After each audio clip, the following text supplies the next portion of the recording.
Rajya Sabha seat என அதிமுக கொடுத்த வாக்குறுதியால் தான் நான் நாடாளுமன்ற தேர்தலில் போட்டியிடவில்லை என தேமுதிக பொருளாளர் LK சுதீஷ் கூறியுள்ளது பரபரப்பை ஏற்படுத்தியுள்ளது. செய்தி நிறுவனம் ஒன்றுக்கு பேட்டி கொடுத்துள்ள LK சுதீஷ், கடந்த நாடாளுமன்ற தேர்தல் கூட்டணி பேச்சுவார்த்தையின் போது தேமுதிகவிற்கு ராஜ்யசபா சீட் தருவதாக வாக்குறுதி கொடுத்தார்கள். தேமுதிகவிற்கு ராஜ்யசபா சீட் என அதிமுக கூறியது முழுக்க முழுக்க உண்மை.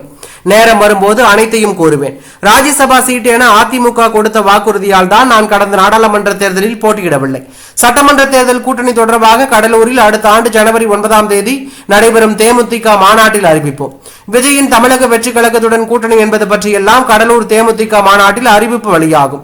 தேமுதிகவிற்கு ஒரு ராஜ்யசபா சீட் என்பதை முன்வைத்தே பேச்சுவார்த்தை நடைபெறும் என்று அவர் கூறியுள்ளது பரபரப்பையும் அதிர்ச்சியும் ஏற்படுத்தியுள்ளது.